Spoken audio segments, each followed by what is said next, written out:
Hello and welcome. I'm Katie, your host, and I am a Mickaboo volunteer, just like everyone who's presenting and producing this event today. So before we begin looking at the birds, let me tell you just a little bit about our organization. Mickaboo Companion Bird Rescue is a 501c3 nonprofit dedicated to education about care for companion birds and to their rescue and adoption. We are a virtual volunteer-based organization with over 400 birds in our care and no paid staff. We rely on donations, and to be able to serve the birds, we have huge expenses. And at the end of our time today, I will tell you how to donate to us if you're interested.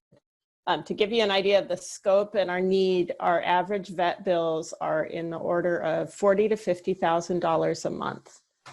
I know that sounds like a crazy number, but first of all, remember, 400 plus birds in our care. And then newly rescued birds sometimes require a lot of medical care, depending on the conditions they've been in. If they were strays, they may have been caught and injured by predators. They may be starving, they may be ill. If they came from a home that was not terribly informed about care, they may have nutritional problems that have caused metabolic problems. And just like with our health, what you eat matters, and what exercise you get matters. And also, some of our birds have chronic medical conditions, and those birds do tend to remain in foster care or even in hospice care for longer periods of time, and we do bear those medical bills. So if you're able to help, please consider donating. I'll provide information on how to do that at the end of the event. So let's talk a little bit about adoption and fostering. After all, this is an adoption fair, and all of our birds are currently foster birds. So the first thing you do is you attend a basic bird care class. And for COVID, that is now an online process. Secondly, you complete an application, also online. After you have done both of these steps, you will have a phone screen with one of our volunteers. And that is your chance to talk with us and our chance to talk with you and to understand what you're expecting from a companion bird and your level of preparedness, how well you understood the material in the basic bird care class. Finally, there will be a home visit, also an online process. And this is not meant to be an inspection of your home or an evaluation of your life. This is a way to get a fresh and knowledgeable set of eyes looking at your environment to help you understand what you need to provide a safe and nurturing environment for the bird or birds that you're considering adopting. Once you have been through all of these steps and you're approved, you will be matched with birds, and you'll work with Mickaboo volunteers to do that. The timing for this process can run on the order of 6 to 8 weeks. Our real primary goal is to make sure that the birds will be safe and well. And so taking the time to educate you, to understand your expectations, to make sure that we get a good match is really important. So we do ask you to be patient with us. If you do feel that you've been forgotten, do ping us, because we are all volunteer, and sometimes, things don't get passed from one person to another or something. So if you haven't heard from us in a while, do contact us again, please. Let's see. Sorry, I had a couple more notes. Oh, I wanted to address a little bit how we are dealing with COVID and safety.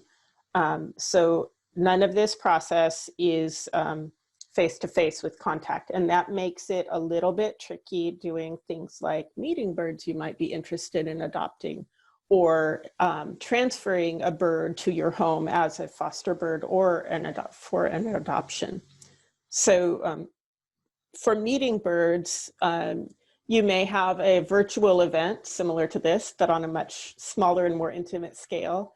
And one advantage of that is that you can see what the bird you're interested in is like in a home where they are comfortable and circumstances that that aren't new and foreign to them. So it can give you a good sense of what they may be like once they've settled into your home, if you do adopt them. When it is time to bring a bird to your home, or sometimes we have cages available for foster parents, things like that. We are doing no contact handoffs, so someone will come to your house or you will go to theirs, however it's arranged, and ring the doorbell, step back, put the bird in a safe carrier on the doorstep, and it can be brought into the house, and that's that. So we are doing our best to make sure that you have reasonable chances for contact to meet with birds, and also that everyone can stay as safe and healthy as possible. So today we're going to be meeting several Mickaboo birds. Before we begin, just here's a little taste of everybody we're meeting. Luke and Leia, a pair of sun conures. Rio and Bong, 2 cockatiels. Donner, Dasher, and Cupid, a trio of Mickaboo Budgies. Chile, a Mickaboo Budgie who is actually related to Donner and Dasher and Cupid, although he's presently in a different home. And lastly, Buster and Deacon, a pair of cockatiels. So to begin with, let's meet Luke and Leia. Hi, thank you. Good afternoon, everybody.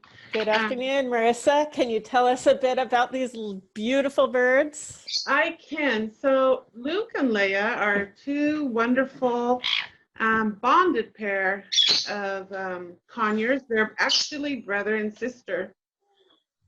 Oh. And they came to Mickaboo in August of last year. Their parents were facing some difficulties in their lives, and in concern for the best for Luke and Leia, they surrendered them to Mickaboo. And so I've had the opportunity to be with them 24/7 since October. That is one of the advantages of this COVID situation. We do get to spend a lot of time with our pets. So what are they like? Can you tell me a little bit about what a day with them is like? You can see right now, Luke has his back to you and he's bobbing. And the reason why he's bobbing is because he sees that I have a piece of cereal in my hand, and they go crazy for Cheerios. So when they're behaving and around 4 o'clock is their treat time, they get a Cheerio. And today we're off kilter a little bit, but they see that Cheerio in my hand and they want that Cheerio. So he's giving that bobbing behavior of, I see you, can I have it please? And like you said, since we're home with COVID, I have really gotten to know them, and they are 2 hilarious brother and sister bonded pair. They love each other dearly. They preen each other. They fly to my son, who you might see peek in and out, because they insist on sitting on his shoulder and preening his hair. Yeah, they're just wonderful bonded pair of conures, and they're just awesome birds. You learn a lot and they learn a lot, and it's a nice trio or quartet or whatever you might call it, own specific home. So it sounds like they really like at least one older, I don't know, I'm not even going to call your son a kid. Look from that little bit I saw, like he's pretty close to grown. So they do like associating with different people in your family. Yeah, so today, for some reason, he is just being extra, wanting a little extra love, and he's flying to my son. So I am going to ask Mateo if you can please step out of the room so they stay on camera and get all their glory through everybody that's watching them here on our adoption fair today. Do they have, so how old are they? You sounded like they've had one family prior. Exactly. Do we know how old they are? So they are 13 years old. And we know they're brother-sister because Leia has laid eggs. Has not in the 13 years. So we can pretty comfortably say we know they're boy and girl. The only way you really know is if you do testing. What do you want? Huh? Do you want this? And so you can see they're very loving, and they bite if they're feeling threatened, but we have formed a definite love relationship, and you could too. Any potential adopter can work really hard and have a nice little relationship with them. Well, and that's a really good point, actually, that all birds will bite under the right circumstances, and getting to know them and having a good relationship and teaching them how to interact appropriately with humans is really important. So yeah. Do they like to be touched? Do they like scritches on their heads? They do. But only on their request. So if I might try and pet him or scritch him, but he's more interested in food right now, he's going to tell me, "Oh no, don't scritch my head. Give me that cereal." Oh, so this is really interesting. We're seeing a lot of body language here with the foofy feathers on their heads and how they're reaching out for what you've got in your hand. Yep, it's a little piece. This is actually a piece of rice cereal. And as delicate as they are, they could also hurt. So we can't just say, "Oh, he's a tiny little bird and he won't hurt me," because if, like you said, they feel threatened, they will bite. So what do they eat besides their treats? Well, so when they came to me, they were on a seeded diet, and nothing bad against seeds, but we do know there's much healthier food out there for them. So I have got them trained to now eat a Harrison's diet. It's a healthy pellet, and it's about the size of half a penny, if you can kind of picture that. And so they'll eat the Harrisons, and they came to me only eating a little bit of banana and kiwi, but I've opened up their horizon, and they eat spinach and red lettuce and beets. They love beets. I don't love them because they make a mess, but they love the red beet. And fruit-wise, they love persimmon. They love banana. There's another interesting characteristic of the conure. They are quite loud if they want to be. I've heard not only loud, but also shrill. What is the pitch? Actually, that is a perfect word. So this was not their most shrill voicing. They can be quite shrill, and so if you live in an apartment, you won't be living in an apartment for long if you have conures and next door neighbors.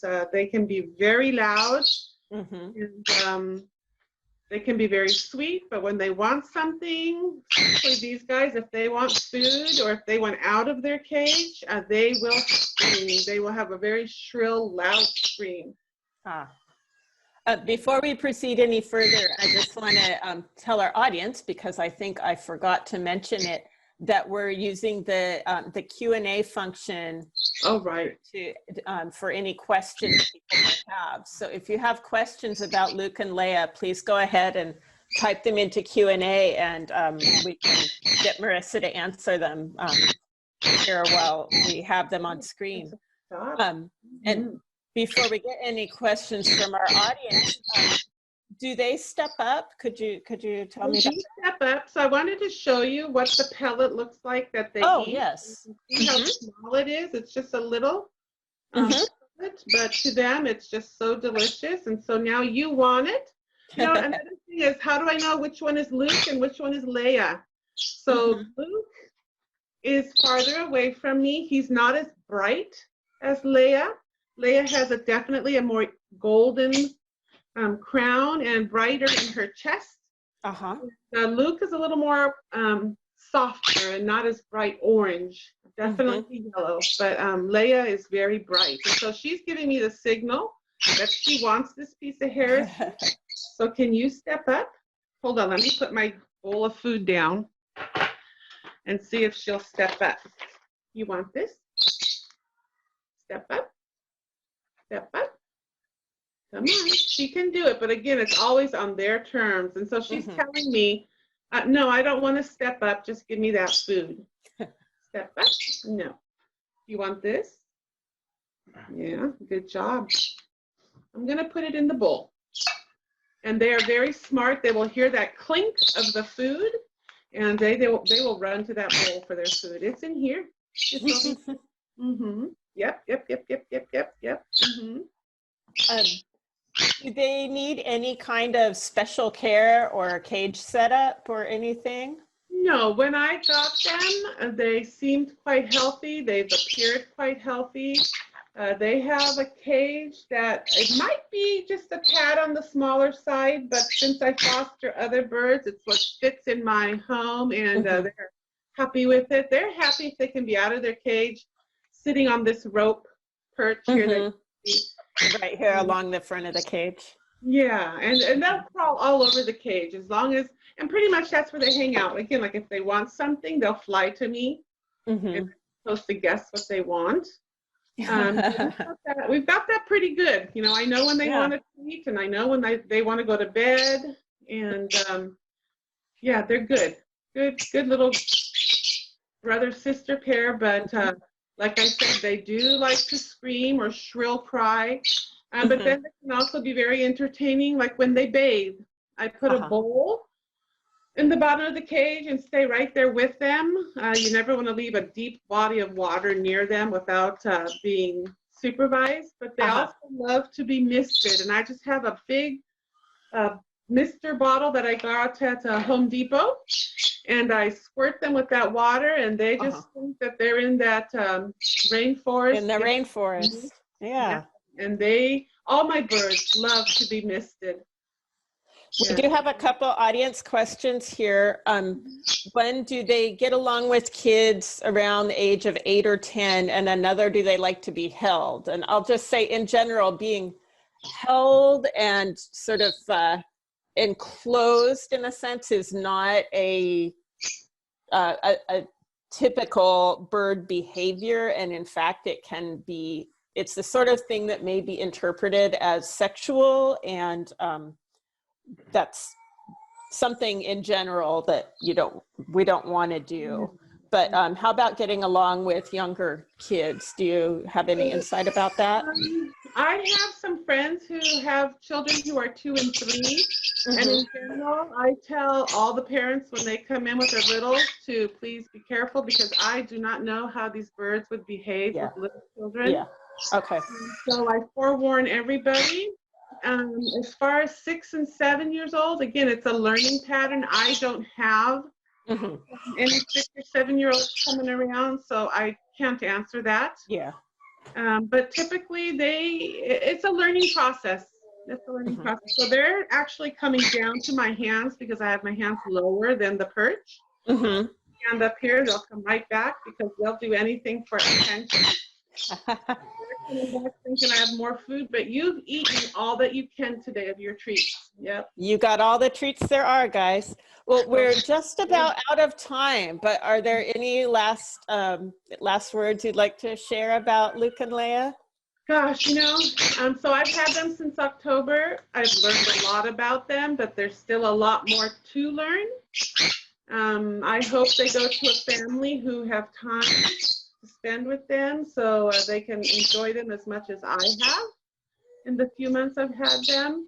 One interesting thing is here they are in captivity in a very controlled environment.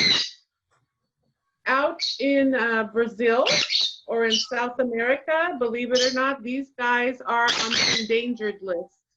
So, oh my goodness, that is a shocking thing. They say there's less than 1,000, I believe, out in the in the rainforests and in the.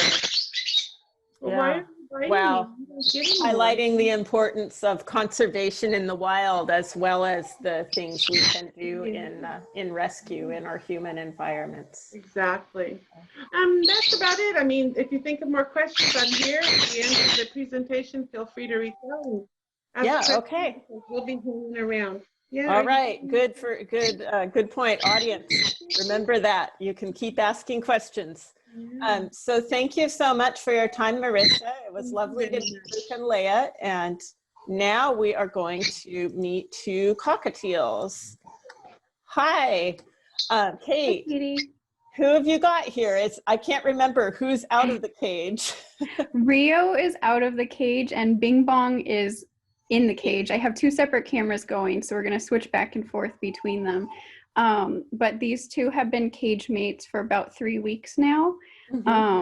And Rio on my shoulder is an absolute sweetheart and likes as much attention as possible. So he gets to come out of the cage with me for camera time. He looks very contented with his crest kind of a little ways up, but fairly relaxed. That's one of the lovely things about cockatiels. They have that crest that's like your semaphore of their emotions.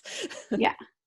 Can we show Bing Bong quickly, Megan, just so that people know who I'm talking about? Bing Bong is taking a nap right now. Oh, he's so cute. Yes. His little white face.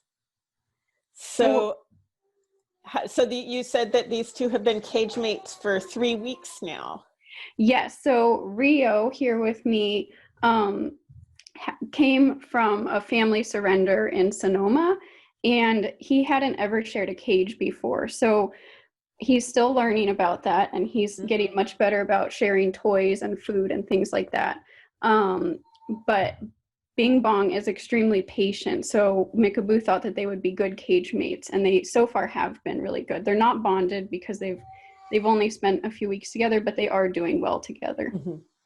And that's actually a good point for our audience, that cockatiels are innately flock animals, and they need buddies. And we do recommend, and I believe require, that they be adopted in groups, at least a pair, unless you already have a single bird at home who needs a new companion. Yeah, so I think these two would do well together if they were adopted together. They call for each other when they're apart and they sleep together. If Rio was going to be adopted by himself, he would need to go to a family that already has a very patient cockatiel, because he is still learning his bird manners since he hasn't shared a cage for very long. How old, do you know how old Rio is? He's learning manners right now? Rio is 5 years old and Bing Bong is estimated to be 5 years old. So they're both about the same age. And fairly young for cockatiels. Yes, they can live 20 to 30 years. So these guys are still in their baby, they're not babies, but they're definitely on the younger side. What do they eat? Rio's previous foster mom did a really good job of converting him over from a seed diet, so he's a little bit chubbier than he should be. And they're both eating Harrison's and Nutrient cakes, Nutrient cakes are a mixture of pellets and seeds into a cake form, so they kind of have to pick through and eat a little bit of everything, and they really like those. The Harrison's pellets they will eat, but they really like the Nutrient cakes. Yeah. And in the wild, I think cockatiels do eat some seed as like a normal part of their wild diet. So it makes sense that they like that food that has some. How did Rio and Bing Bong come into Mickaboo? And, you know, if you want to take that one now and the other one, you know, talk about Bing Bong when we show him a little bit later, then we could do that. So Rio was surrendered by his family. They moved and just weren't able to take him, unfortunately, because he's such a sweet little guy. So I know that he must have been well loved, because he really he's very, very friendly. And Bing Bong came from the Sonoma shelter, and we don't know as much about his background because of that. I see. We do have a question about Rio of what kind of bird manners is he learning? And especially now that we've talked about how nice he is with people. Yeah, so he's really good with people. He likes to play really rough with his toys, and he doesn't like to be interrupted. So he's pretty loud when he gets attached to a certain toy. And if fingers or other birds or anyone comes near that toy while he's playing with it, he hasn't bitten Rio, or Rio hasn't bitten Bing Bong yet, but he will kind of like open his beak and be like, "Get away from me, I don't want you here." So he definitely can show what he wants or doesn't want to happen. And for that reason also, I don't know that I'd recommend Rio to go to a family with kids, even though he is really friendly, just because of his very enthusiastic playing. I wouldn't want little fingers to get in the way of that. Got it. Couple more audience questions are cockatiels always this calm and quiet? No, they're not. These two are actually surprisingly quiet. I live on a pretty busy street and there's sirens and all sorts of noises, and these two are really quiet. They do, if they know I'm home but they can't see me, I'm in another room or something, they will screech for me to come and say hi to them, which I'm trying to work on coming into the room when they're being quiet and not when they're screeching. But they can be loud. They're not as loud as Conures. I live in an apartment, and so far no one's complained. But they are quieter than average, but they can definitely be noisy when they want to be. Got it. Another question. Do you recommend a male partner for a single female cockatiel? And I think that doesn't really matter.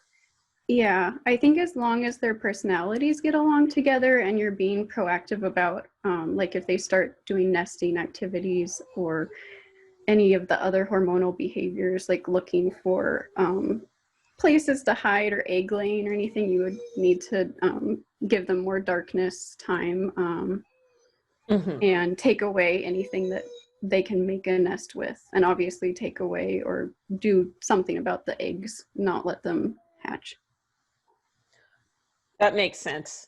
And also, even if you have a same-sex couple, if you start seeing hormonal behaviors, you do want to manage that, because wild parrots have an incredibly tough life and they don't spend that much time in a reproductive mode. So yeah, it's not good for their bodies to constantly be in a high hormone state. Oh, and I am getting a reminder that in general, we do recommend same-sex pairs. It's a less complicated scenario, but yeah. They do, to continue on the calm and quiet question, they do like to take afternoon naps.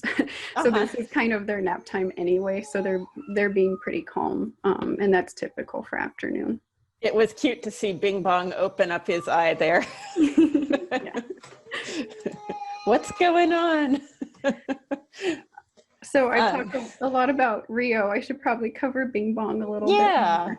Yeah, let's talk about Bing Bong. He's very afraid of hands right now, which I'm working on. Just very slowly moving my hand towards him, and like if I have them in the shower or anything, if Bing Bong steps up, I try to get if Rio steps up, I try to get Bing Bong to copy, and he's doing a little bit better, but he does have a tendency to flap around the cage, and he's actually damaged some of his feathers and had to go to the vet because of it. So he would probably need a larger cage just so that he has more space to flap when he wants to, and someone who's very patient and can work with him on not being afraid of hands. I don't know what his background was, but sometimes even when I go in to change their food bowls or anything, it can startle him. But he is really curious about me interacting with Bing Bong. That's one of the reasons he's sitting where he is now, is because he was watching Bing Bong on my shoulder. So he does seem interested in being social, just needs patience. Yep, just like people. Exactly. Some of us are more easily startled and more worried by new things. So we do have another audience question here. Do they say anything? And I assume that means in human words, because I'm sure they have plenty of squawks and chirps. Yes, they have lots of squawks and chirps. Rio sings the Andy Griffith song, which is kind of funny. He's only done it, he really likes yellow things, and he's only done it so far when I have yellow dishwashing gloves on. He really likes those. So he will sing to them.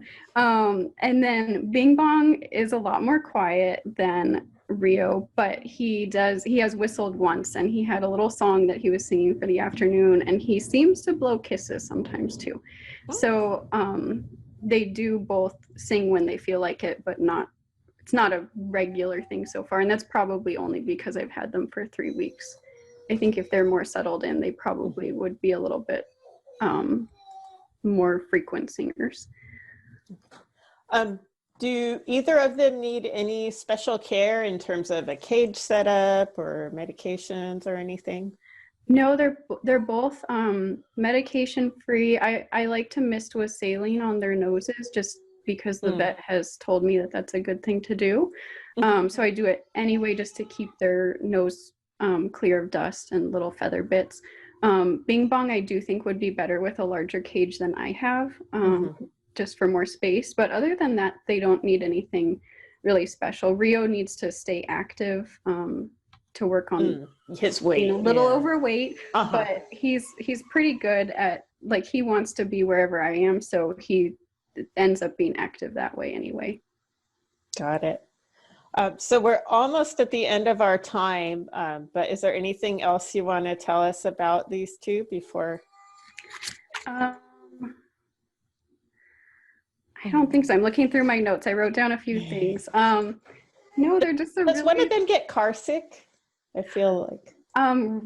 Yes, Rio has in the past had a kind of a panic attack in the car. I haven't had that issue, but it is something to be aware of. Thank you for bringing that up. They're just a really sweet little pair, and I'm definitely going to miss both of them, but I hope that someone wants to take them into a new home. Yeah, they're really adorable. So, they are. Yeah, hopefully their new person might be watching today.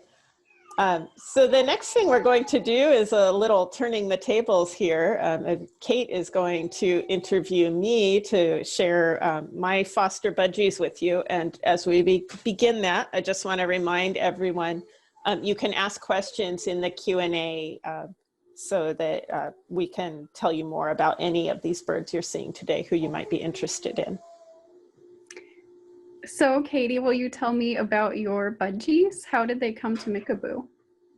Yeah, so these budgies came from a really amazing rescue that some of our volunteers did in the southern part of the Bay Area from an aviary that was constructed kind of without a whole lot of stringent planning beforehand.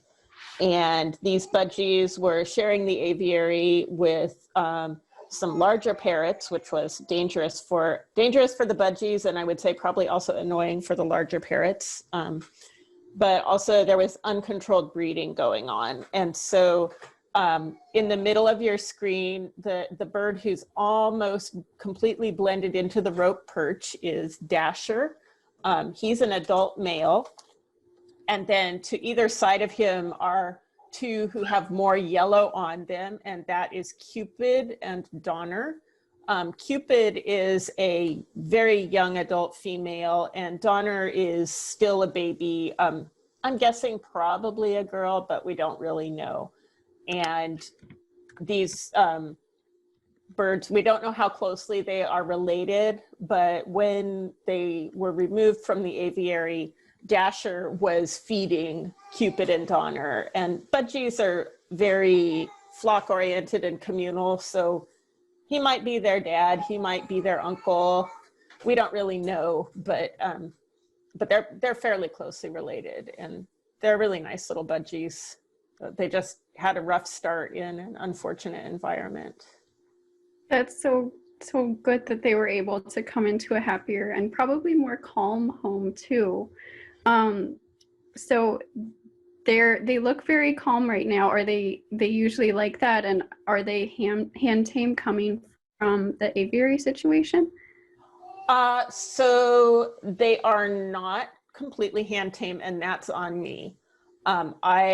When I am consistent about sitting with them and holding a little sprig of millet into their cage for about 10 minutes every day, after 5 or 6 days, they start getting, like, the greed outweighs the nervousness, and they start eating out of my hand, and we'll have a great relationship for a few weeks. And then I get a little busier and I stop doing it for a few days. And then the next time I put my hand in the cage, they go, oh, no, we forgot all about that. You're scary.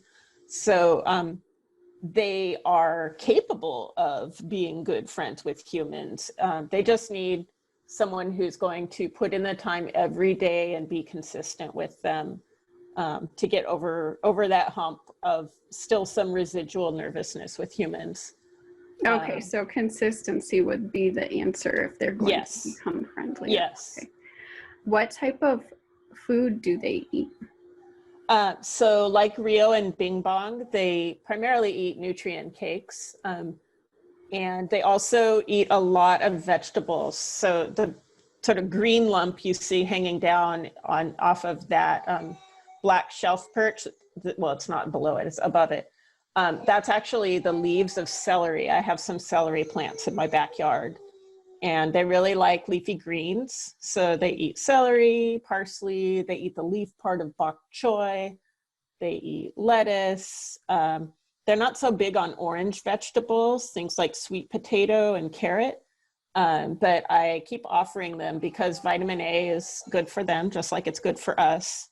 And the way I look at a good diet for a reluctant parrot is you have to keep at least giving them the chance to eat something more healthy. So if it's not in there, they certainly won't eat it.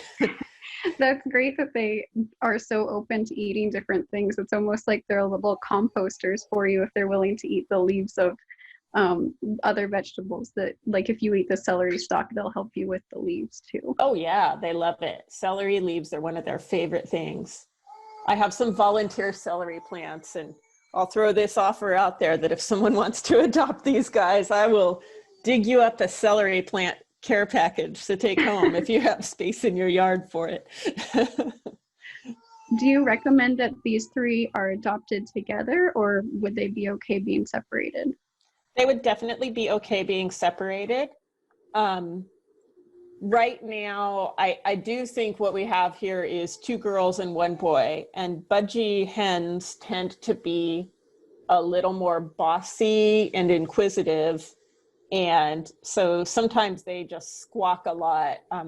Cupid and Donner squawk a lot at Dasher, and I occasionally feel a little bit sorry for him. I think he would like having another guy around. And in general, budgies are communal. They like to live in groups. And if I was going to adopt these 3 together, I would consider another boy to balance out the gender dynamics, or they could mix and match with other birds into homes that already have 1 or more budgies, or that want to pair with another single budgie in our system. Okay, you said that they're really like intended to be flock birds. Is there a minimum? You have 3 in the cage now, but like would 2 be okay? Yes. Together? Okay. Two is the minimum, but I will say that in my experience, and I've fostered, I don't know, 30 or 40 budgies over time, any cage that is a good size for 2 budgies is really pretty good for 4 budgies as well, because the biggest thing that you need in a cage is usually width, so that the birds can go back and forth. Okay. And, so generally, if you have a cage that accommodates 2 budgies, it'll also hold 4. And if you have 4, you just have twice as much antics going on. So. Okay. We have a few questions from the audience. They seem quiet right now. Mm-hmm. Are they talkative during the day, or how much noise do these guys make? Oh yeah, they're very chattery. Like some of the other birds we've seen today, this is nap time. They do a lot of little burbling chirp, chirp, chirp, chirp, chirp noises in the morning, like between sunrise and about 2 hours after that. And then in the evening around dinner time for another couple hours. And then weirdly, I have not figured out which one of them it is, but somebody chirps as soon as the lights go off. Oh. Their cage is in our living room, and there are lights on timers that go out when it's time for bed. And about 10 minutes after that, somebody starts chirping for a while. They're saying good night to you. Yeah. It's really cute. I don't know which one it is. So another question is, where are, oh, I guess that question is going to be answered in the chat. Martha's answering now. Okay. But I know they need a cage so that they can hop around and get a little bit of fun. And do they ever come out of the cage, or are they not tame enough to get back in easily? These ones are tame enough, but the room that I have them in, I also have some larger parrots where I'm not confident that I can make it super safe for them. If they landed on my Myers parrot's cage and she bit a toe or something, she could break it. So they're not coming out right now, but they could. They have gotten out and they can find their way back to their cage. Okay, their cage is where their food is, probably. Yeah, and the toys. They love anything that can be shredded. So you see a lot of colorful toys here, the palm leaf shredders and things like that. They have a lot of fun in their cage. Yeah, it looks like a fun cage with all the different colors and things. I don't see any other questions right now, but is there anything else that you want us to know about Dasher, Donner, and Cupid before we switch to the next set of birdies? I think that the only thing I would say is we have a video that we can share, and it might be later on in the webinar that we get to it, but we have a video with some of our rescues, and it shows some footage from the aviary where these birds came from, so people could understand what it's like when we go into one of these situations where birds have been overbred. So, there, I see the link right now. So yeah, I would say check that out. It's pretty amazing. It's definitely an aspect of Mickaboo's work. Okay, and these ones in particular coming from the aviary, do they have medical needs, or they're healthy in the normal sense that they should get their regular checkups, but they don't have any special? They're healthy, they're fine. These ones did have some feather mites and a few other things that were not serious but needed to be treated. So they've all been fortunate enough to have medical care. Not all of our foster birds have had medical care because we have such tremendous vet bills and we have to be practical, but any bird who needs care is seen. And these ones have all been examined by an avian vet. Okay. I think that's all of the questions for now. Are we ready to move on to bird? So now we're going to move on to Chile, who is, I believe, from the same flock that Dasher and Donner and Cupid came from. So hello, Linda. Hi. I'm trying to look and see. Oh, I see where he is. He's behind his Boing. Can you see Chile? I see his feet. Okay, so do I need to? Oh, I think it's just, he's behind the curve of the Boing. So at some moment he'll move and we'll be able to get a good view of him. He's behind the Bong on the perch. Oh yes, there he is. Yeah. So hi everybody. This little guy actually had a cage mate who was his sibling and probably related to some of Katie's birds. I separated the two of them this morning because the cage mate has been adopted. So this guy is being presented as a solo bird, and he probably, as Katie was talking about, might be a sibling or at least related to some of the birds she has. He came to me in mid-October last year. So he's out of quarantine. And when I got him and his cage mate, they were probably about 6 months old. And at this point, his cere is violet. So I know he's a male, and I would guess he's probably somewhere between 9 months and a year. So he's still very young, and he's gonna tame pretty quickly. I do put my hand in the cage. He's not stepping up to a hand yet, but he's not afraid of people, and he generally does pretty well. Mm-hmm. This one is very gentle. He's very sweet. his cage mate was more bossy and tended to hog food and so forth. But what I always did was keep 2 food bowls in the cage, and I tend to put the food and water in bowls in the bottom of the cage. So I didn't have a lot of problems with, food competition. He's also on Nutrien AB cakes, and those come in a blue package.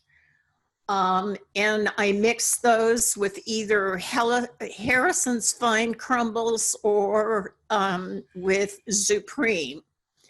So he gets that in the morning, and then sometime in the afternoon, after about 3, I will put in millet and mixed vegetables for him. So today he's got arugula, carrots, and snow peas. And I just change whatever mixture I give him daily. And like Katie's birds, he's eating a pretty good selection of things. These little budgies seem to really like bitter greens, so he really gobbles down the arugula. All my birds like that. I have arugula, but I've never served it to the birds. I'm going to try that tonight. Yeah, so this one needs to either get adopted very soon to where he's got a new buddy, or I'm going to try and see if Mickaboo has another budgie that I can match up with him from the aviary flock. Since his sibling is getting adopted. So he's a solo bird right now. And I want to try and keep him connected with another budgie as much as I can.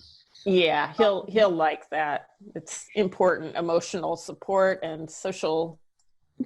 Yeah, and I'm really glad you brought up the point about Mickaboo policy. We generally ask that people for these small birds like cockatiels and budgies that they adopt a pair if they don't already have a budgie or a cockatiel. And, generally we will match them up with a bird of the same sex. Not always, sometimes adopters have a particular selection that they want. So it might be a bonded male-female pair, or it might be 2 females or 2 males. But one of the things we're always going to do if somebody adopts a bonded male-female pair, we're going to talk with them about things to do to prevent breeding. So Katie, as you said, these guys are really flock animals in the wild. Yes. These little budgies can be in flocks of sometimes 100 birds, and they'll fly in a group. When I have both this one and his cage mate out, they'll fly in tandem together back and forth in the room. And they'll land on my tree stand together. So I let them out daily to fly. And I also have some other birds. So I have to just let these out, just the 2 of them. And I have to put the other birds in. Although some of the other birds I have get along really well with budgies, but I've, at this point, kept them separate. So these little guys are playful. This one is a little quieter than his cage mate, but he's just very easygoing and very sweet. And I think he'll be a really easy bird to match up with another budgie. If somebody in the audience has a single budgie and they're looking for another one, this one would be a good choice because He's a very easygoing bird. He's young. He'll be easy to tame. And he, as you can see, he's a pretty little guy. He's mainly yellow, and he's got some black markings on his back and the top of his head. And then he's got this green patch in the middle of his chest and between his legs. So he's, I think, pretty good to go. I think he would do fine with kids. You know, adopters would have to work with him to totally hand tame him, but he will take millet out of my hand. Yeah. So you've gotten just a little further than I have. I keep getting to that point and then taking a step backward. Yeah. So, and you're going to see the cage that he's in is a standard flight cage, which is great for budgies. So easily 2 budgies can be put in this cage. Now, I've taken out a lot of the toys because sometimes it's hard to see the birds when there's a lot of stuff in the cage. Yeah. But you're going to notice there are different sizes of perches in this cage. So there are dowels, but I've also got rope perches. And then what he's sitting on is actually a branch that's a couple of inches in circumference, and that's his favorite branch. Yeah. So, and it makes it possible for him to really spread his claws and his feet out.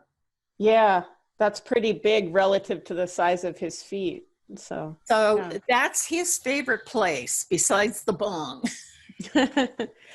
You mentioned that there are toys that are taken out so we can see him, obviously. Does he have favorite toys? Or just generally, are there kinds of toys that you consider to be budgie favorites? His favorite toy is a mirror toy that you may not be able to see because it's hanging high up in the cage. But he likes the bong. He likes the swing. Sometimes he'll play with balls. I've got shredding toys hanging in the cage, although he doesn't show much interest in that. He and his cage mate like to get out to fly. They like to stretch their wings, which, given they came from an aviary, makes sense.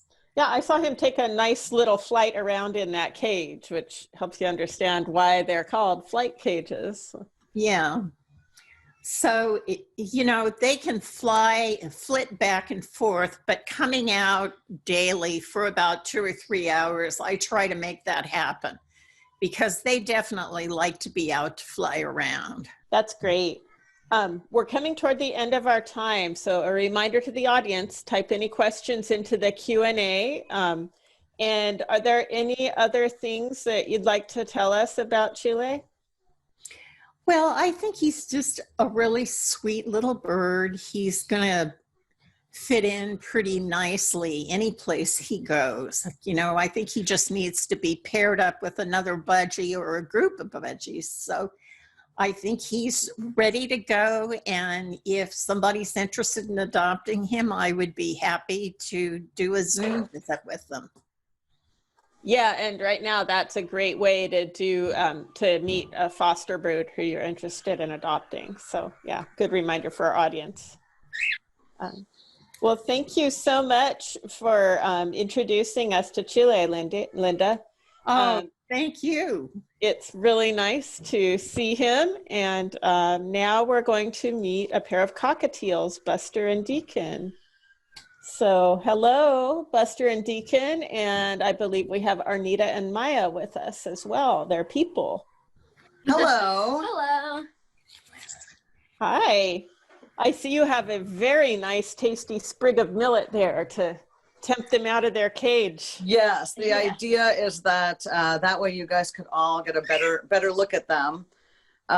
Deacon, although they were both just pretty active this morning, so now they're tired and taking a little nap. But eventually, that sprig of millet is going to work on him, I'm sure. Yeah. They have a lot of nice toys too. I see all the kinds of things that Linda was just talking about. Yes, they love playing with all different toys, and we mix them up and we move them around. So, you know, it's always a little bit fresh for them.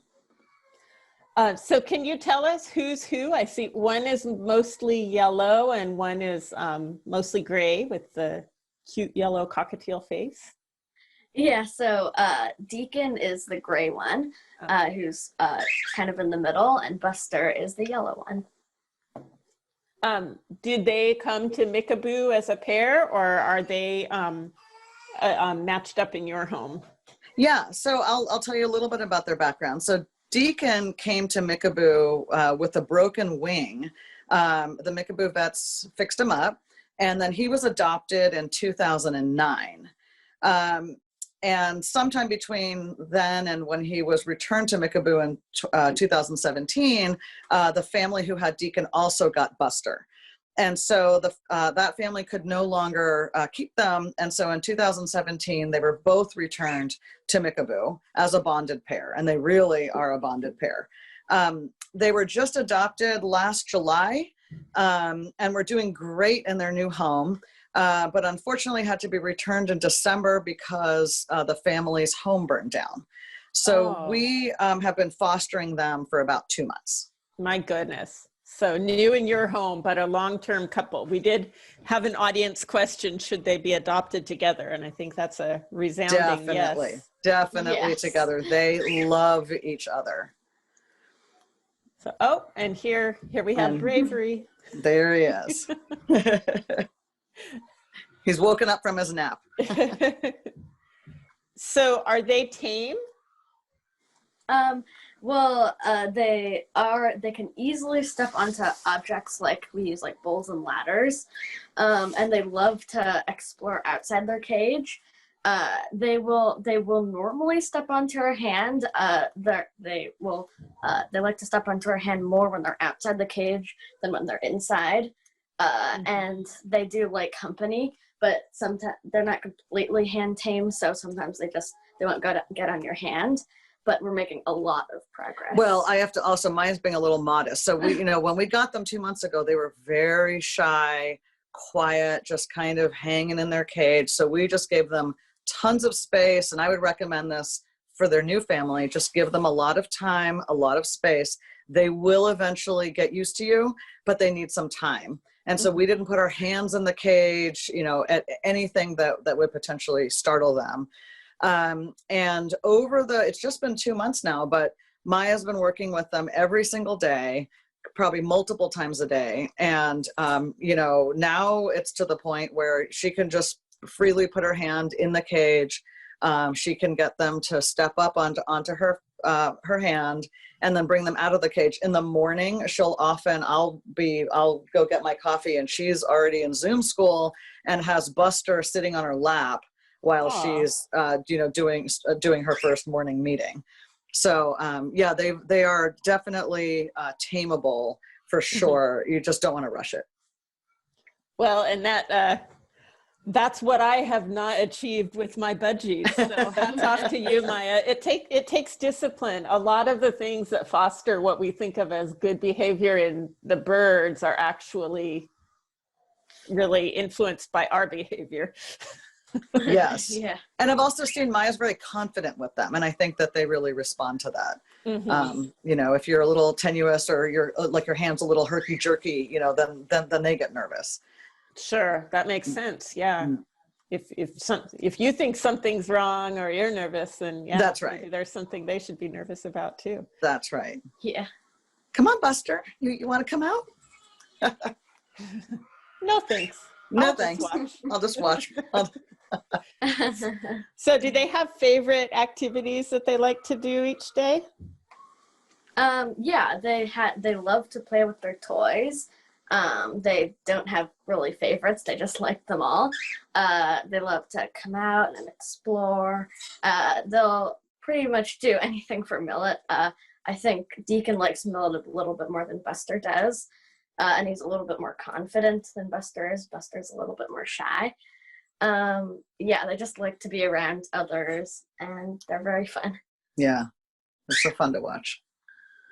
I think that I recall from speaking with you about these birds before that they really like showers too. Oh my gosh, they love their showers so much. Yeah, so we have a a spray bottle. Well, we used to do it kind of, you know, by hand. We had these, this like kind of, you know, by hand, we would kind of spray them. But if you just spray them, which I'm just starting to do now, from above, and they just bask in the mist, and they'll eventually spread their wings, and sometimes they'll even they'll kind of fight each other, like to just get closer and closer to Get the best spot. Exactly. So we have to keep moving it around so that doesn't happen. But they'll just kind of shake their heads and flap their wings, and it's so when they really get going. Buster is the one who I think he probably likes the bath the most. He's a little sleepy, so right now, so he's not really responding. But oh my gosh, every day we try to give them a little bit of a bath, and we've been taking them out of the cage mostly to do it so that we don't, you know, end up getting things wet in there. But we'll just put a little towel on the ground, and we'll bring them out of their cage and then just spray away, and they just, you know, they'll open up their wings and they just wiggle around, and just you can tell that they're enjoying it. It's really fun. Would you mind sticking the spray bottle into the frame just so people can certainly see? Because several of us today have talked about, oh yeah, that one, it has the hand pump top that pressurizes it, and then so it's not so hard on your hands to give them a spray bath. Yeah, very nice. Question from the audience: do they like scritches? And I believe it was Buster who had the broken wing, does he still fly after that? Oh, sorry about that. Oh, there you are. We're back. Yeah. So Deacon's the one with the who had the broken wing. He can fly probably, what would you say, like 4 feet, 5 feet or so on it. He can't go nearly as far. Buster can fly across the room, no problem. And he has, you know, and Buster can land exactly where he wants. If Deacon tries to go too far, he might like bonk into the, you know, side of the cage, or he might not exactly go where he wants. So normally for Deacon, we'll just put our hands in front of him when we're bringing him back to the cage, so he doesn't just try to fly there and then miss. Yeah. And so that was one question about the wing, and then scritches. Scritches. Yes. Okay. Maya, you want to answer that one? So Deacon does not like scritches, and Buster normally will like scritches. He doesn't really like to be touched at all when he's in the cage, but when he's out of the cage, if you put like your hand near like the back of his neck, he'll just put his head down, and then you can normally give him scritches. And you can see them now, they're interacting. They'll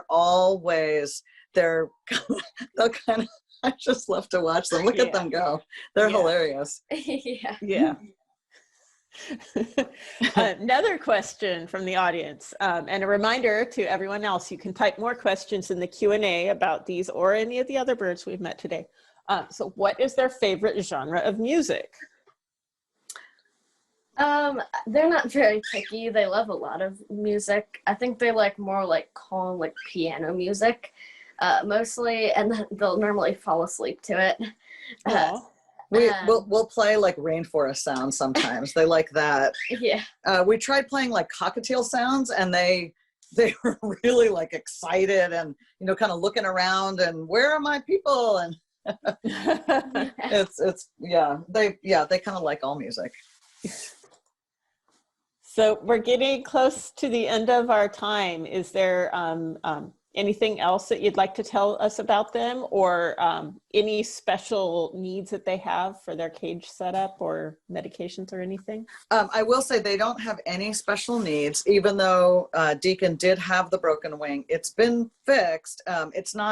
It's still a little off, and it looks a little off, but it's perfectly functional, and nobody's on any medication. And then Maya, did you want to add something? Yeah, as for like a last note, they're amazing birds. They're curious and like to interact with each other, but to hand tame them, you just need to be patient and have a lot of patience, because they won't be hand tamed right away. So and if you adopt these guys, you will just prepare to spend lots of time sitting and watching them. They are absolutely a joy. Right now they're kind of tired, so they're not doing much, but they are interacting all day long. Oh, it's important to have 2 food bowls, because they will fight over the food bowls. Yeah. So it's it is good to have. And the food that we've been giving them is Harrison's pellets, and Dr. Harvey's makes a cockatiel food that's like a combination of seeds and dried fruits and vegetables. Oh, and yeah. stuff. Mhm. Yeah. So, Yeah. but they're fun. Okay. Yeah. Well, thank you so much for your time, Arnita and Maya. And it's really great to meet Deacon and Buster. And thank you very much. So Absolutely, our pleasure. I think we could go ahead with any more audience questions. And also, I have some final words and things I wanted to share with you before we go.